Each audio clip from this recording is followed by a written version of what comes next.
Assalamualaikum warahmatullahi wabarakatuh. Alhamdulillah, wassalatu wassalamu ala rasulillah nabiyina Muhammadin wa ala alihi wa ashabihi wa man tabi'ahum bi ihsanin ila yaumiddin.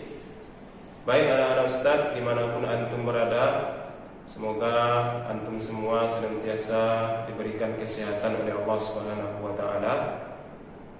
Pertama, mari kita bersyukur kepada Allah. Alhamdulillah, Allah masih memberikan kita karunia dan nikmatnya, sehingga sampai saat sekarang ini kita telah dapat untuk melaksanakan proses pembelajaran di tahun ajaran 2020-2021. Meskipun pembelajaran yang kita laksanakan ini belum bisa secara langsung, anak-anak ustaz belum bisa hadir bertatap muka langsung dengan ustaz dan ustazahnya di sekolah yang kita cintai ini. Namun demikian, semua itu tidak mengurangi semangat dari anak-anak ustaz untuk tetap belajar dan menuntut ilmu. Kemudian salawat dan salam semoga senantiasa tercurah kepada Nabi kita Muhammad SAW dengan mengucapkan Allahumma shalli ala Muhammad wa ala ali Muhammad. Baik anak-anak ustaz sekalian, pada kesempatan kali ini ustaz akan memperkenalkan diri terlebih dahulu kepada antum semua. Nama lengkap ustaz adalah Ustaz Muslimin SPDI, yang biasa dipanggil di sekolah ini dengan panggilan Ustaz Muslim. InsyaAllah ustaz akan mengajarkan bidang studi pendidikan agama Islam pada tahun ajaran ini di kelas 6 SD, kemudian kelas 7, 8 dan kelas 9 SMP. Nah, mungkin itu sedikit perkenalan dari Ustadz kepada antum semua. Sebelum kita masuk ke materi pembelajaran kita pada kesempatan kali ini, Ustadz ingin menyampaikan sebuah nasihat kepada antum semua dari sebuah hadis Nabi kita Muhammad SAW yang berbunyi, min husni islamil mar'i tarkuhu ma lam ya'ni, yang artinya di antara kebaikan Islam seseorang adalah meninggalkan hal-hal yang tidak bermanfaat baginya. Hadis riwayat Tirmizi. Nah, anak-anak ustaz sekalian, kata Nabi kita Muhammad SAW, di antara pertanda baiknya keislaman seseorang apabila ia sudah bisa meninggalkan hal-hal yang tidak bermanfaat dalam hidupnya. Nah, jadi kalau anak-anak ustaz sudah bisa menahan hawa nafsunya untuk meninggalkan hal-hal yang tidak bermanfaat bagi diri antum, berarti ini pertanda bahwa keislaman antum sudah dikatakan baik. Akan tetapi kalau antum masih suka melaksanakan, masih senang mengerjakan hal-hal yang tidak bermanfaat dalam hidup antum, berarti keislaman antum belum bisa dikatakan baik. Nah, jadi kalau antum ingin dikatakan menjadi anak yang mempunyai keislaman yang baik, maka antum harus meninggalkan hal-hal yang tidak bermanfaat bagi diri antum. Ustaz akan berikan beberapa contoh yang sangat sederhana yang ada di sekitar antum, yang barangkali antum kerjakan dalam keseharian antum.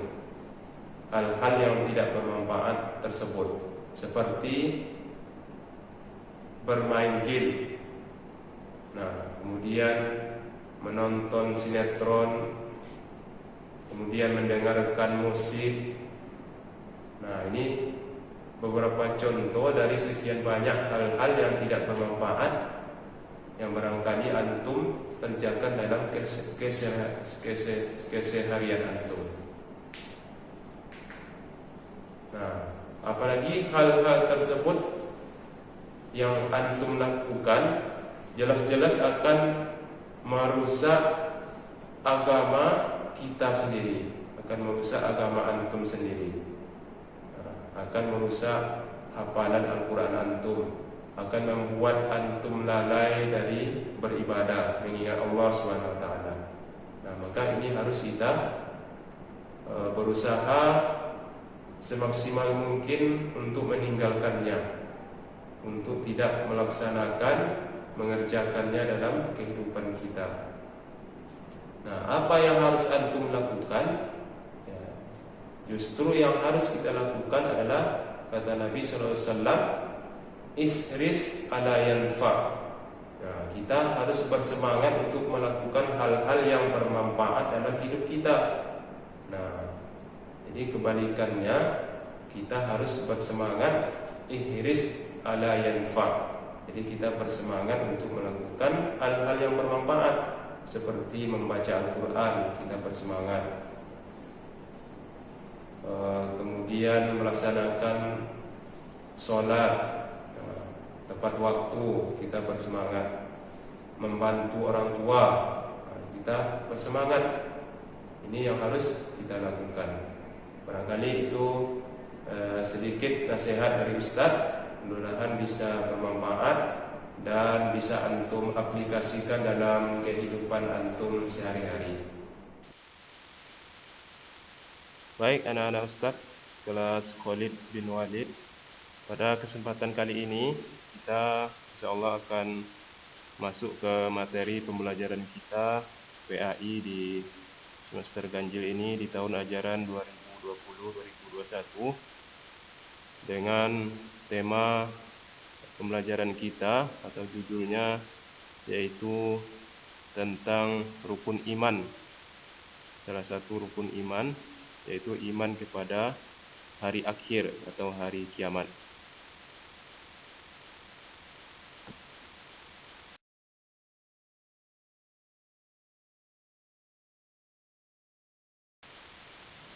Baik anak-anak Ustadz, kita awali materi kita tentang makna beriman kepada hari akhir. Adapun makna beriman kepada hari akhir sebagaimana dikatakan oleh Nabi kita SAW dalam sebuah hadisnya yang berbunyi, al-iman an tu'minu billahi wa malaikatihi wa kutubihi wa rasulihi wal yaumil akhir.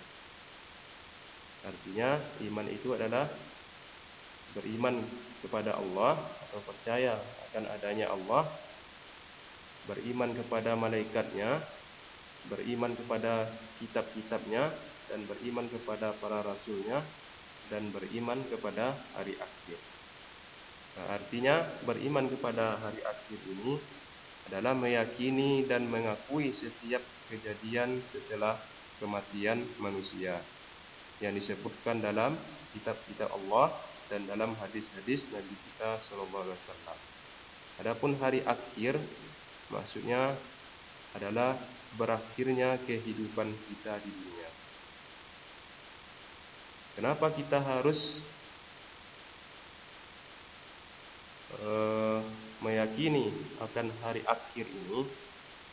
Karena ini salah satu dari rukun iman kita, dari rukun iman yang ada 6. Beriman kepada Allah, beriman kepada malaikatnya, kepada kitabnya, beriman kepada Rasul, beriman kepada hari akhir atau hari kiamat, dan beriman kepada takdir yang baik dan takdir yang buruk. Sebagaimana yang telah disebutkan dalam kitab-kitab Allah dan hadis-hadis Nabi kita SAW. Nah, kenapa kita harus mengambilnya atau yang telah disebutkan oleh Allah dalam kitab dan sunnahnya? Nah, karena beriman ini merupakan salah satu perkara yang gaib.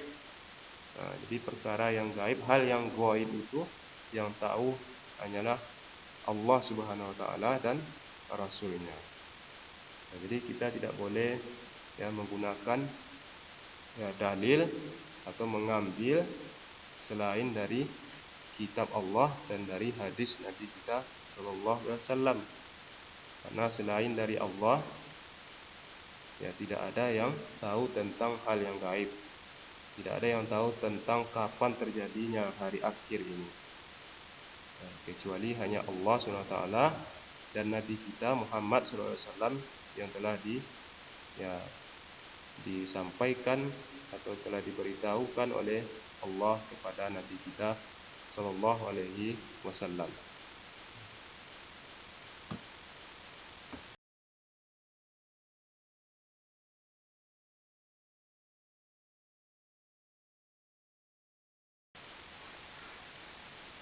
Baik anak-anak Ustaz, sekarang kita lanjutkan materi kita tentang kiamat sugra dan kiamat kubra. Jadi hari akhir ini anak-anak Ustaz itu dimulai dari kematian manusia. Maka ada ungkapan man mata faqad qama kiamat. Ini barang siapa yang telah meninggal dunia berarti telah tegak hari kiamatnya. Nah, maka ada sebutan ya, kiamat ini dibagi menjadi dua. Jadi ada kiamat sugra dan ada kiamat kubra. Ada kiamat kecil dan ada kiamat besar. Nah, jadi di sini Ustaz akan jelaskan pertama tentang kiamat sugra atau kiamat kecil. Jadi maksud dari kiamat kecil ini adalah berakhirnya kehidupan setiap manusia di dunia ini. Maka itu disebut dengan kiamat kecil atau kiamat sugra. Karena sebagaimana firman Allah ya di dalam Al-Qur'an disampaikan kepada kita, kullu nafsin za'iqatul maut. Di setiap yang bernyawa itu pasti akan meninggal dunia, pasti akan mati.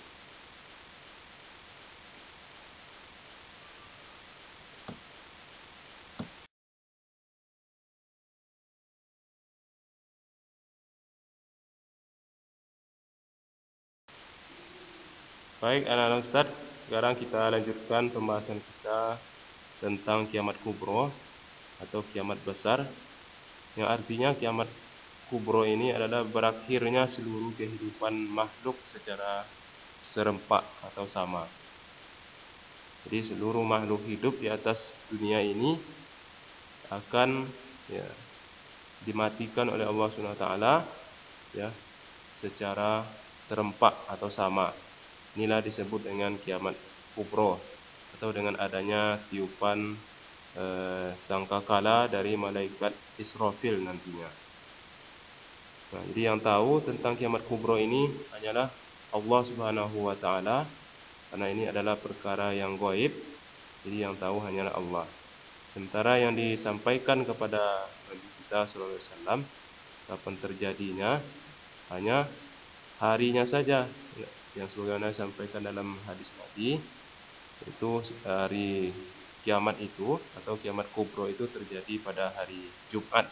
Tapi kita tidak tahu Jumatnya kapan, tanggal berapa dan tahun berapa. Nah, kita tidak tahu sama sekali. Itu hanya yang tahu Allah Subhanahu wa taala. Malaikat tidak tahu dan Nabi kita sallallahu alaihi wasallam pun tidak tahu. Jadi tentang kiamat kubro ini gambarannya bagaimana terjadinya nanti akan saya jelaskan di slide yang berikutnya. Insyaallah dalil-dalilnya sangat banyak terdapat di dalam Al-Qur'an, terutama di juz 30 yang sudah antum hafal semuanya, seperti di surah Al-Qari'ah, Az-Zalzalah, Al-Infitor dan lain sebagainya.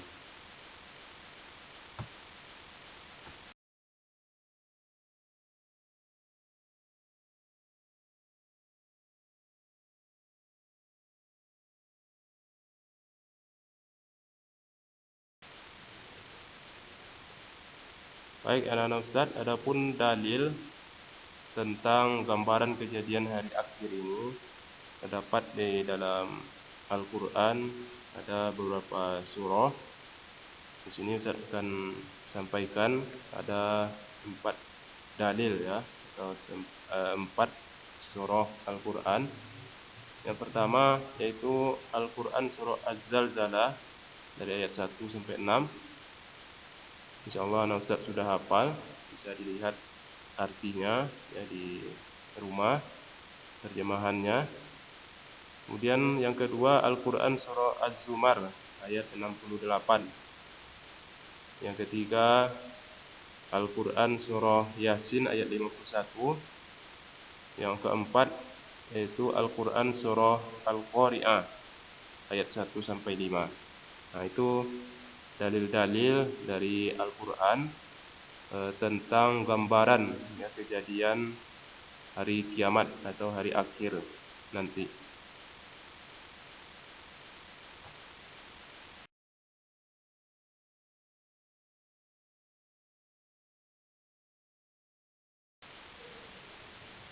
Baik, anak-anak Ustadz sekalian, kita akan lanjutkan pembahasan kita atau materi kita tentang iman kepada hari akhir atau hari kiamat, yaitu tentang peristiwa-peristiwa yang akan terjadi pada alam akhirat. Yang pertama yang akan kita bahas yaitu tentang Yaumul Qiyamah atau tentang terjadinya hari kiamat.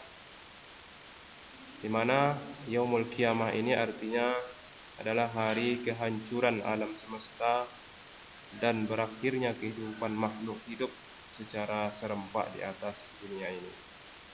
Nah, di sini Ustaz akan menjelaskan sedikit atau memberikan gambaran tentang peristiwa terjadinya Yaumul Qiyamah ini atau hari kiamat tersebut. Jadi pada suatu ketika ada seorang Arab Badui datang menemui Rasulullah SAW. Lalu Arab Badui ini bertanya kepada Rasulullah, "Ya Rasulullah, kapankah datangnya hari kiamat?" Maka Rasulullah kembali bertanya kepada Arab Badui ini. Kata Nabi SAW, "Apa yang telah antum siapkan untuk menyambut hari tersebut?" Nah, ketika Nabi ditanya tentang hari kiamat, di Nabi kita SAW tidak mengetahui ya kapan terjadinya hari kiamat tersebut. Nah, di sini kita tahu bahwa hari kiamat tersebut ya tidak ada yang mengetahui selain dari Allah Subhanahu wa taala. Ya, malaikat pun tidak mengetahui kapan terjadinya hari kiamat tersebut. Nah, di sini Ustaz akan menjelaskan gambaran ya tentang peristiwa terjadinya hari kiamat tersebut.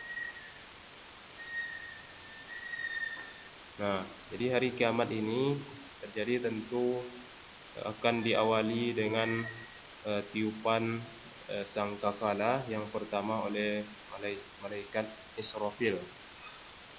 Nah, setelah tiupan sangkakala pertama yang ditiup oleh malaikat Israfil, maka hari kiamat akan terjadi ya. Jadi Ustaz akan jelaskan sedikit gambarannya tentang peristiwa hari kiamat tersebut sebagaimana dijelaskan di dalam firman Allah dan juga hadis Nabi kita Muhammad SAW. Di antaranya Allah SWT ya katakan di dalam firman-Nya, yaitu Allah berfirman, "Ya ayyuhan nasu taqum rabbakum inna zalzalata sa'ati syai'un 'azim." Kata Allah Subhanahu wa taala, "Wahai manusia, takutlah kalian kepada Rabb kalian. Sesungguhnya gempa yang terjadi pada hari kiamat kelak merupakan gempa yang sangat dahsyat." Kemudian di ayat lain kata Allah Subhanahu wa taala, "Yauma tarawunaha," tatkala kalian melihat hari tersebut, kata Allah, "tadhalu kullu amma arda'at." Wanita yang sedang menyusui akan meninggalkan anaknya. Dia tidak akan pedulikan anaknya tersebut. Wanita yang sedang hamil akan keguguran. Wa taron nasa sukara wa ma hum bisukara. Kalian akan melihat orang-orang berjalan dengan sepoyongan seperti orang mabuk, padahal mereka tidak mabuk, kata Allah. Walakinna azaballahu sadid. Akan tetapi azab Allah ketika itu sangatlah pedih. Inilah gambaran tentang peristiwa terjadinya Yaumul Qiyamah atau hari kiamat. Dan juga di ayat-ayat lain juga banyak Allah sampaikan tentang peristiwa terjadinya hari kiamat tersebut, yaitu di dalam firman Allah di juz 30 yang anak-anak Ustaz sudah hafal, ya, di antaranya di surah Al-Qari'ah, Az-Zalzalah, surah At-Takwir dan Al-Infitor dan lain-lainnya. Di surah atau di juz 30 ini sangat banyak Allah menceritakan atau memberikan gambaran tentang terjadinya peristiwa hari kiamat tersebut. Baik, itu tentang peristiwa Yaumul Qiyamah. Kita lanjutkan tentang peristiwa Yaumul Ba'ats. Di Yaumul Ba'ats atau artinya hari kebangkitan. Hari bangkitnya manusia dari kuburnya. Nah, di sini Ustaz akan memberikan gambaran sedikit, ya, bagaimana peristiwa tentang hari kebangkitan ini. Baik, di ketika Allah Subhanahu wa taala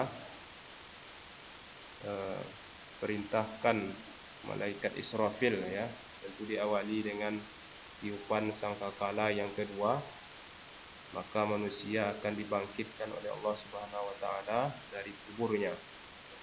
Adapun kondisi manusia yang ketika dibangkitkan oleh Allah Subhanahu wa taala dari kuburnya, yang mana mata mereka terbelalak ketakutan. Jadi manusia ketika dibangkitkan itu dari kuburnya sangat ketakutan sekali. Mereka keluar dari kuburannya seperti belalang yang bertebaran. Mereka bingung, bimbang, dan tidak tahu arah mau kemana.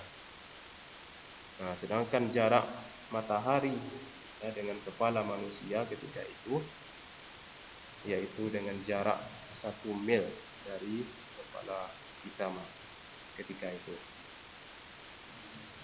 Nah, jadi gambaran tentang Yaumul Ba'ats ini sebagaimana dikatakan oleh Allah di dalam firman-Nya di dalam juz 30 juga, ya, di dalam surah Al-Abasa, di akhir surah Abasa, sebagaimana Allah katakan, Allah berfirman, yauma yafirrul mar'u min akhihi wa ummihi wa abi wa sahibatihi wa bani likulli imri'in yauma idzin sa'nun yu'ni.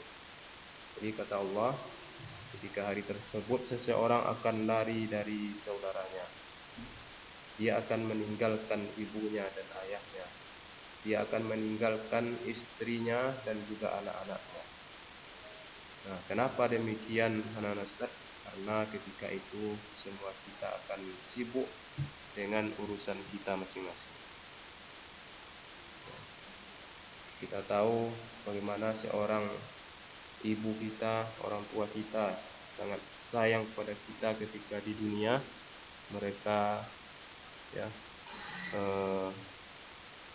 menyekolahkan antum, ya, mengantarkan antum ke sekolah, kemudian dijemput ketika antum pulang, diantarkan makan siangnya dan lain-lainnya. Ya, tapi ketika tiba hari, ya, kebangkitan, ya, maka orang tua kita tidak akan peduli, ya, dengan kita.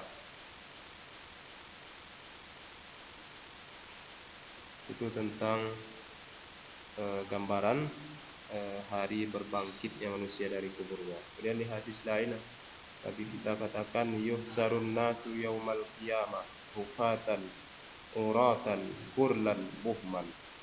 Artinya manusia akan dibangkitkan pada hari kiamat kelak, kata Allah, dalam keadaan tidak memakai alas kaki, dalam kondisi tidak berpakaian, dalam kondisi belum disunat, dalam kondisi tidak membawa apa-apa. Nah, sebagaimana kita dilahirkan oleh ibu kita dalam kondisi tidak berpakaian, tidak membawa apa-apa, dalam kondisi belum disunat, maka ketika kita akan dibangkitkan oleh Allah SWT nanti juga sama seperti kita ketika dilahirkan oleh ibu kita. Nah, itu tentang gambaran ketika manusia dibangkitkan nanti dari alam kuburnya. Dia pernah istri Nabi Aisyah radhiyallahu taala anha berkata kepada Nabi, ketika mendengar hadis tadi, ketika manusia dibangkitkan dalam keadaan dalam kondisi tidak berpakaian, bukankah seseorang akan melihat aurat yang lainnya, kata Aisyah. Maka Nabi menjawab, sesungguhnya ketika itu manusia tidak akan sempat melihat aurat yang lainnya, saking dahsyatnya, saking takutnya manusia terhadap hari tersebut. Jadi untuk melihat aurat yang lain kita tidak akan sempat. Itu seperti gambaran yang terjadi pada Yaumul Ba'ats atau hari kebangkitan. Kemudian kita lanjutkan tentang Yaumul Mahsyar.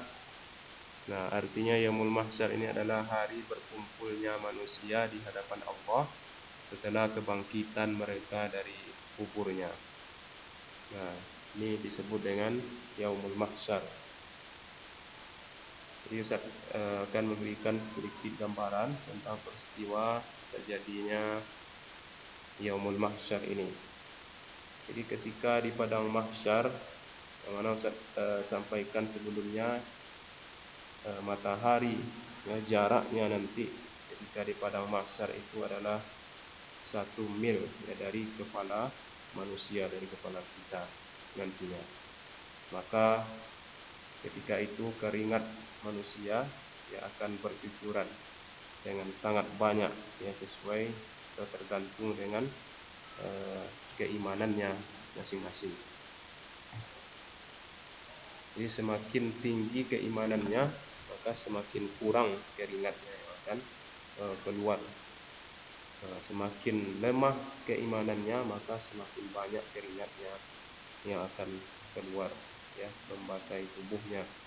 Jadi di antara mereka, di antara kita nantinya di sana di padang mahsyar tersebut, ada yang keringatnya sampai mata kakinya, ada yang keringatnya sampai betisnya, dan ada juga yang keringatnya sampai kedua lututnya, dan juga ada yang keringatnya sampai pahanya, ada keringatnya sampai di perutnya, sampai dadanya, dan bahkan kata Nabi SAW ada yang keringatnya sampai kepada mulutnya. Nah, itu yang terjadi ketika di padang mahsyar. Nah, ketika itu nanti ada naungan dari Allah Subhanahu wa taala, dimana dijelaskan di dalam hadis Nabi SAW. Jadi ada 7 naungan yang akan Allah berikan kepada manusia ketika di padang mahsyar tersebut. Di antaranya yang pertama adalah imam yang adil. Yang kedua, anak muda yang taat kepada Allah SWT. Bukan anak muda yang senang atau suka pacaran, keluyuran, main ke kafe, main ke warnet. Bukan ini anak muda yang akan diberikan naungan oleh Allah SWT. Tetapi anak muda yang rajin beribadah, yang rajin baca Quran, anak muda yang berbakti kepada orang tuanya dan juga kepada guru-gurunya. Nah, ini pelajaran kepada antum, motivasi kepada anak-anak ustadz supaya menjadi anak muda yang akan mendapatkan naungan atau pertolongan nanti di padang mahsyar. Bagaimana antum ya bisa menjadi anak muda yang rajin beribadah, baca Quran, ya, belajar menuntut ilmu, kemudian berbakti kepada orang tua dan juga guru-guru antum tentunya di sekolah. Yang ketiga yaitu dua orang yang saling mencintai karena Allah Subhanahu wa taala. Yang keempat, orang yang hatinya rindu untuk ke masjid. Nah, ini orang yang selalu pengen ke masjid. Orang yang selalu rindu menunggu seruan azan untuk datang ke masjid. Yang kelima, seorang laki-laki yang digoda oleh seorang wanita, lalu dia takut kepada Allah SWT, berkata, ya, ana takut kepada Allah SWT. Maka kepada anak ustaz, kalau antum digoda oleh wanita ataupun seorang laki-laki, baik itu secara langsung maupun di sosial media, ya, maka antum kalau ingin mendapatkan naungan dari Allah nantinya di padang mahsyar, ya, maka antum harus bertakwa kepada Allah, harus takut kepada Allah. Seandainya antum dikirim di fotonya digodain di Facebook, ya, maka antum segera hapus, ya, segera diblokir.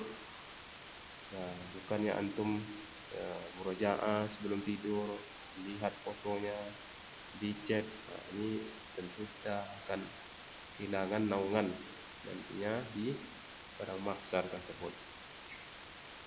Selanjutnya yang keenam, seorang yang bersedekah dengan tangan kanannya, ya, kemudian dia bersedekah dengan tangan kanannya, dia sembunyikan, ya, sampai tangan kirinya tidak mengetahui. Artinya dia bersedekah dengan diam-diam, ya, tidak di di share, ya, atau tidak disampaikan kepada orang lain. Kemudian yang ketujuh, seorang yang sendirian, ya, yang sedang bersendirian, kemudian dia ingat kepada Allah Subhanahu wa taala, ya, akan melakukan maksiat ketika dia sendirian. Ya, ada orang yang ketika sendirian dia melakukan maksiat, ya, tidak malu dan tidak takut kepada Allah. Ketika dia di tengah keramaian, ya, maka dia takut, ya, kepada Allah. Itu yang ketujuh.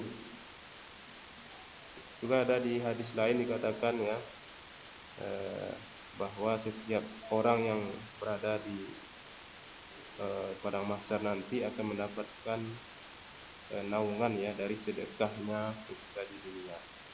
Nah, kalau antum sering bersedekah di dunia, maka antum akan mendapatkan naungan yang lebih besar. Jadi kalau antum pelit, berarti antum pelit kepada diri antum sendiri. Nah, itu tentang yaumul mahsyar atau hari kita berkumpul nanti di padang mahsyar. Nah, ketika di padang mahsyar ini, ya, sangat kita mengalami kepayahan, ya, sangat susah sekali dengan berbagai macam kesusahan tergantung terhadap iman kita masing-masing nantinya. Nah, ketika itu maka manusia, ya, sudah sangat capek sekali, maka manusia akan datang kepada para nabi untuk meminta syafaat, ya, meminta kepada nabi untuk segera dilakukan hisab, ya, kepada Allah Subhanahu wa taala. Ada manusia yang datang kepada Nabi Adam, ya, supaya Nabi Adam berdoa kepada Allah. Namun Nabi Adam tidak bisa. Nabi Adam malu, ya, kepada Allah karena telah melakukan dosa, ya, yaitu Nabi Adam dilarang untuk mendekati memakan buah salah satu pohon ya di surga yang dilanggar oleh Nabi Adam, tidak bisa. Kemudian juga Nabi Ibrahim ya, juga manusia datang kepada Nabi Ibrahim untuk meminta syafaat ya, tapi Nabi Ibrahim tidak mau karena Nabi Ibrahim pernah berdusta ya 3 kali. Juga kepada Nabi Musa ya, juga datang manusia ya, Nabi Musa juga tidak mau ya, karena Nabi Musa pernah bersalah yang membunuh seorang jiwa yang dilarang oleh Allah SWT.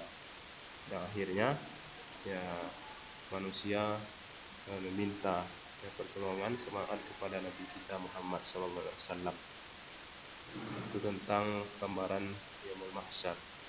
Kemudian selanjutnya tentang peristiwa Yaumul Hisab ya, atau Yaumul Mizan. Jadi ditimbang, dihisab ya seluruh amal baik dan amal buruk manusia selama di dunia. Jadi artinya Yaumul Hisab itu adalah hari perhitungan amal baik dan amal buruk manusia. Jadi artinya Yaumul Hisab itu setiap kita akan diaudit oleh Allah Subhanahu wa taala, akan dihisab. Nah, di sana akan terjadi ya 2 hisab nantinya di Yaumul Hisab nanti, di akhirat nanti. Ada hisab yang yasir, ada hisab yang ringan, dan ada hisab yang disebut dengan munaqashah atau hisab yang sulit. Jadi orang-orang beriman akan dihisab dengan yasir atau hisab yang ringan. Jadi artinya kita akan dihisab hanya berdua dengan Allah ya, tidak dipermalukan ya, di hadapan orang lain. Jadi kita akan hisab, benarkah antum melakukan ini, benarkah antum melakukan ini, ya Allah, benar ya Allah. Nah ini yang akan terjadi nanti hisabnya.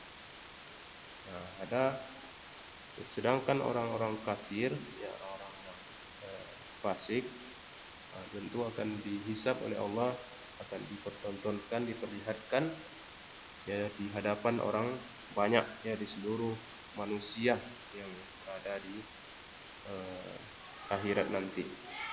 Jadi ada orang yang nantinya dimunaqashah oleh Allah ya, dibongkar semuanya oleh Allah dan dipermalukan nantinya di hadapan orang banyak nantinya. Nah, kemudian dimasukkan ke dalam neraka. Jadi ada 2 hisab nanti di sana, ada hisab yang ringan dan ada munaqashah atau hisab yang sangat sulit. Nah, jadi di sana nanti ya ada 3 macam ya, kita akan lalui, akan temui oleh setiap manusia. Ada orang yang masuk surga dihisab dan diazab. Artinya dia dihisab amal buruk, amal baik dan amal buruknya, dia ternyata amal buruknya lebih banyak dari amal baiknya, maka dia akan diazab dulu, akan dimasukkan ke dalam neraka. Dan ada orang yang hanya dihisab dulu baru masuk surga.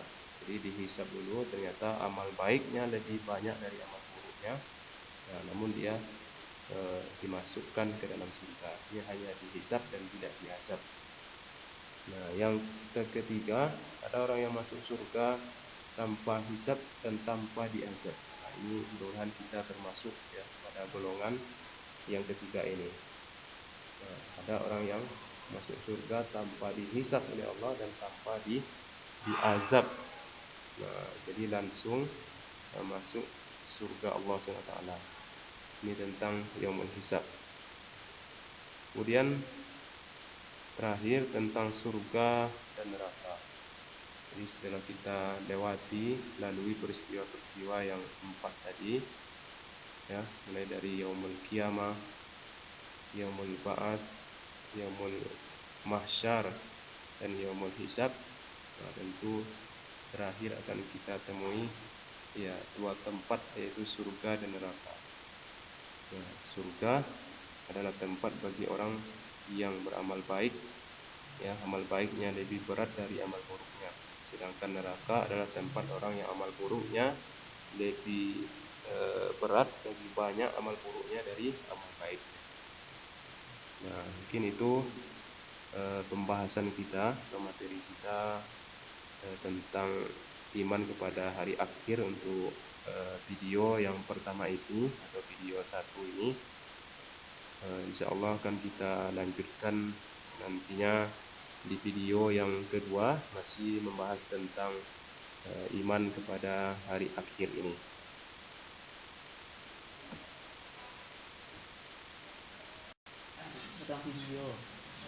Baik anak-anak Ustadz, demikian pembahasan kita tentang iman yaumil akhir atau iman kepada hari akhir. Insya Allah akan kita lanjutkan untuk video yang keduanya di pekan berikutnya, insya Allah. Baik, kita cukupkan dengan menutup pembelajaran kita dengan doa kafaratul majlis. Subhanakallahumma bihamdika asyhadu an la ilaha illa anta astaghfiruka wa atubu ilaik. Assalamualaikum warahmatullahi wabarakatuh.